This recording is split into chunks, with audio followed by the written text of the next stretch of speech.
My name is Nick Holloway. I'm not sick. I'm not crazy, but I am invisible. ILM pioneered the use of digital technology and computer graphics integrated into feature film.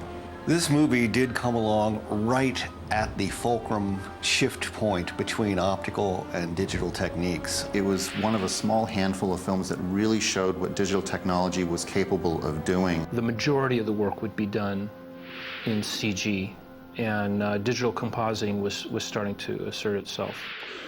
You know, for years, women have been telling me they can see right through me. Chevy Chase had a number of grueling physical challenges to go through. We tortured Chevy Chase for the effects on Memoirs. I told him that up front, and so he was prepared to some extent for it. Alice, you're staring at my eyes. I think we should get out of the rain. For the shot where Chevy Chase and Daryl Hannah are out in the rain, we shot a background plate, and Chevy and Daryl were shot on a blue screen stage.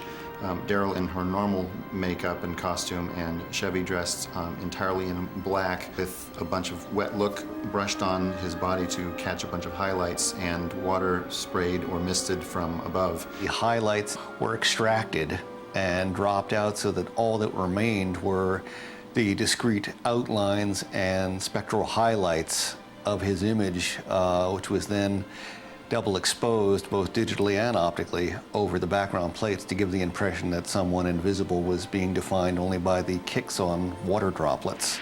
Oh, Nick, you have a face again. If I had eyes and teeth, it'd be a whole head. This is one of the shots that digital technology enabled on this movie that you never would have seen prior to 1991. We had to use some of the tricks that we had figured out on earlier shows, you know, like the morphing stuff from Willow and Terminator 2, and some facial scanning stuff that we had figured out for The Abyss. Chevy was wearing a makeup and wearing coating on his teeth so that they could not be photographed, wearing blue scleral contact lenses so we could extract his eyes, shot in front of a blue screen.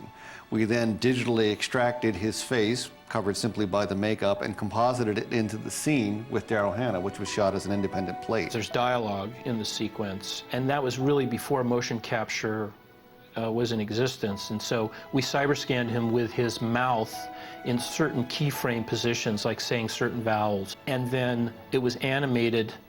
The in-betweens were done to those keyframes to get the actual mouth movement, and it was convincing.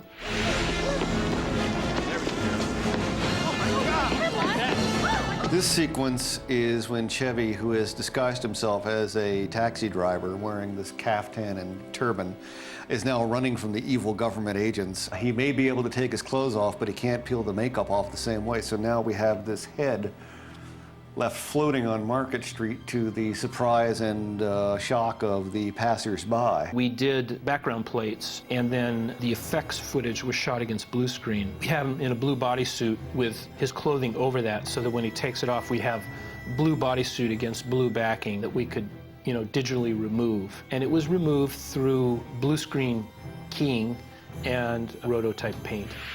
I think that the special effects in Memoirs was part of the evolution of the digital era, and people, particularly in the industry, saw the possibilities of what could be done. In 1992, we set a new bar for this kind of work with Memoirs of an Invisible Man.